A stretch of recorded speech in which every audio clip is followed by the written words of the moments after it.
Break बाद अगली खबर का रुख करेंगे। छत्तीसगढ़ में किसानों की मौत के आंकड़ों पर सियासी बवाल मच गया है। नेता प्रतिपक्ष धर्मलाल कौशिक ने सरकार पर निशाना साधते हुए कहा कि सरकार की नाकामियों की वजह से प्रदेश में 1 जनवरी 2020 से 1 नवंबर 2021 तक 230 किसानों ने आत्महत्या की है। सरकार पर किसानों के शोषण का भी आरोप लगाया। बीजेपी के इन आरोपों पर कांग्रेस ने पलटवार किया है। कृषि मंत्री रविंद्र चौबे ने नेता प्रतिपक्ष के आंकड़ों की विश्वसनीयता पर सवाल खड़ा किया है। उन्होंने कहा कि नेता प्रतिपक्ष को सही आंकड़ों की जानकारी नहीं है और उन्हें सबसे पहले रमन राज के 15 सालों में किसानों की आत्महत्या के आंकड़ों को पेश करना चाहिए।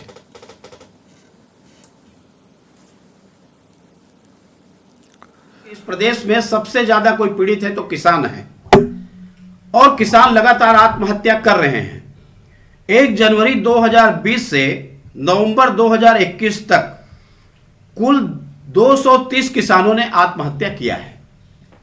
न तो ये अनुसूचित जाति के संरक्षण कर पा रही है सरकार, न जनजाति के संरक्षण कर पा रही है और बड़े बड़े दुहाई देने वाली सरकार की पोल खुल गई है कि लगातार यहां पर किसान छत्तीसगढ़ में आत्महत्या कर रही है।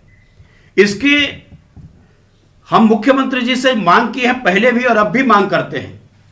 जब यूपी के किसान के लिए आपके पास में पैसा है तो आखिर छत्तीसगढ़ के किसान के साथ में भेदभाव क्यों? मुझे लगता है कि माननीय नेता प्रतिपक्ष जी के पास आंकड़े सही नहीं है।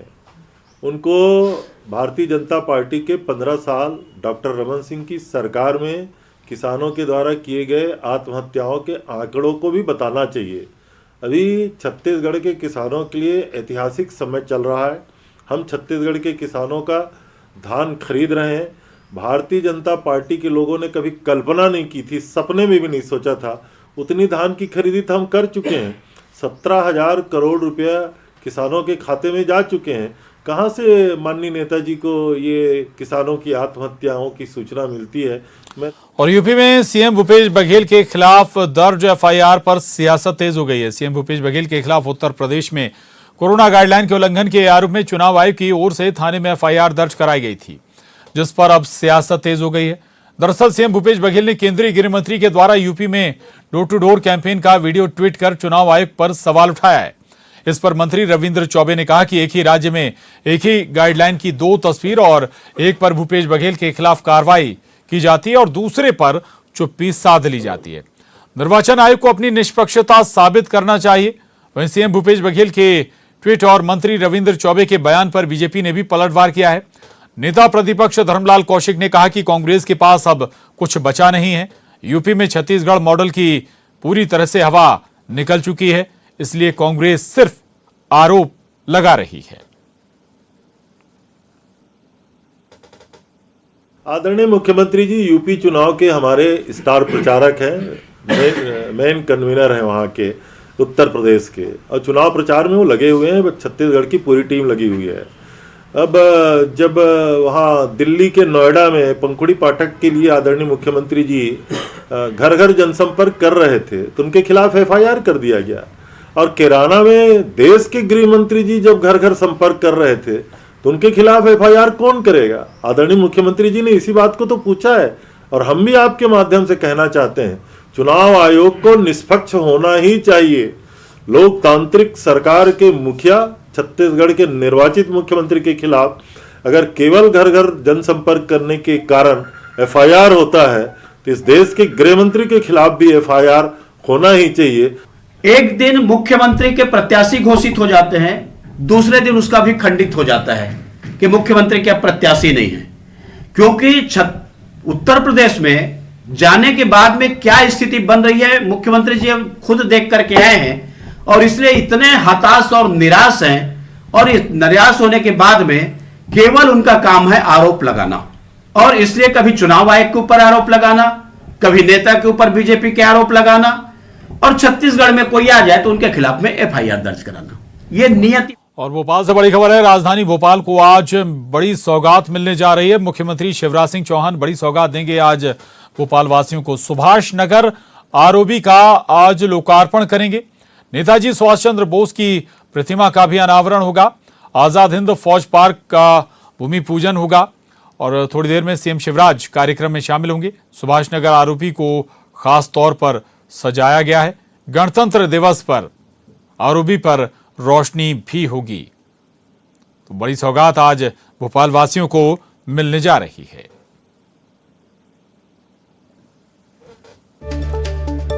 तो ये बड़ी खबर, अहम खबर है। आज राजधानी भोपाल के लिए बड़ी सौगातें मिलेंगी। मुख्यमंत्री शिवराज सिंह चौहान समर्पित करेंगे भोपाल के लिए ये सौगातें, जिनमें सुभाष नगर आरोपी का लोकार्पण भी होगा। इसके अलावा नेताजी सुभाष चंद्र बोस की प्रतिमा का भी अनावरण होगा।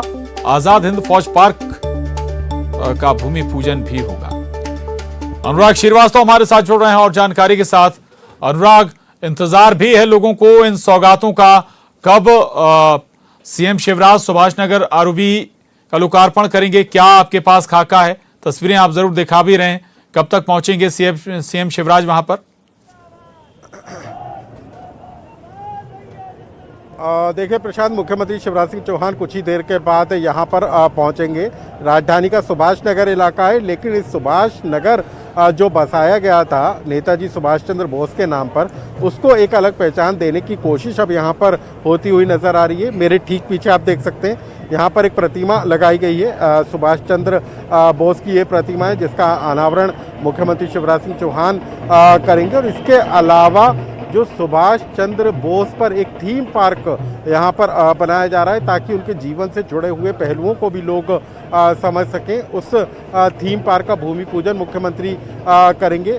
खास तौर पर यहाँ पर सजावट की गई है। चौराहे पर पुलिस बल भी यहाँ पर तैनात है। और इसके अलावा ब्रिज जो सबसे महत्वपूर्ण है वो ओवर ब्रिज है, जिसकी सौगात मुख्यमंत्री भोपाल के लोगों को देंगे। और इस ब्रिज की शुरुआत होने से तकरीबन 5 लाख की आबादी को सीधे फायदा होगा। यानी कि पुराने भोपाल से नए भोपाल को जोड़ने वाला ये मार्ग है, जहां पर लोगों को सहूलियत मिलेगी। इस ब्रिज का निर्माण काफी पहले हो चुका था, लेकिन तकनीकी खामियों के कारण इसकी शुरुआत नहीं हो पाई थी। लेकिन उन तकनीकी खामियों को दूर करने का काम किया गया है। और उसके बाद ये ब्रिज जब शुरू हो जाएगा, या अब से कुछ ही देर के बाद मुख्यमंत्री इस ब्रिज का लोकार्पण करेंगे और उसके बाद इस ब्रिज पर आवाजाही शुरू हो जाएगी। और पुराने शहर से नए शहर को जोड़ने पर एक बड़ी आबादी को सहूलियत यहाँ पर मिलेगी। तो यहाँ पर आप देख सकते हैं कि कितना इंतजार, एक तरीके से जश्न का माहौल है, क्योंकि निश्चित तौर पर एक बड़ा फायदा भोपाल के लोगों को इस ब्रिज की शुरुआत होने पर होने वाला है। प्रशांत,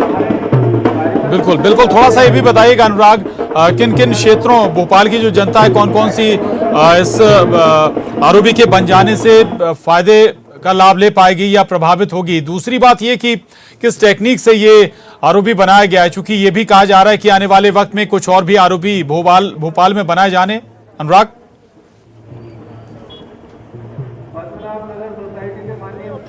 बिल्कुल, देखिए एक आरोपी जो सेंट्रल गवर्नमेंट ने अभी मंजूर किया है वो लाल घाटी के ऊपर बनना है। हालांकि वो ओवर ब्रिज है, वहां पर भी एक बड़ी आबादी को फायदा होगा, उसका काम शुरू होने वाला है। लेकिन उससे पहले भोपाल में किस तरीके से विकास किया जाए, क्योंकि मेट्रो बनाया जा रहा है। इसके अलावा मैं यहाँ पर आपको दिखाना चाहूंगा, ये आप बोर्ड देख सकते हैं, रेलवे स्टेशन पुष्पा नगर, अशोका गार्डन थाना, अशोका गार्डन क्षेत्र, अशोका विहार, नवीन नगर, ये वो इलाके हैं जो इस तरफ जो नए भोपाल एमपी नगर से जोड़ने वाले जो क्षेत्र है उससे सीधे जुड़ते हैं। और ये रेलवे स्टेशन जो भोपाल का मुख्य रेलवे स्टेशन है, वहां पर जाने का पहुंच मार्ग है। यानी कि इस ब्रिज की शुरुआत होने से जो लोग रेलवे स्टेशन जाना चाहते हैं, जो लोग जाम में फंसते हैं, उनको इस बात की सहूलियत मिल सकेगी कि वो तत्काल स्टेशन पहुंच सकेंगे, उनका समय बचेगा, ईंधन बिल्कुल बहुत लाभ हो जाएगा। और या ये कहें कि समय भी बचेगा, लोगों का रन भी बचेगा इस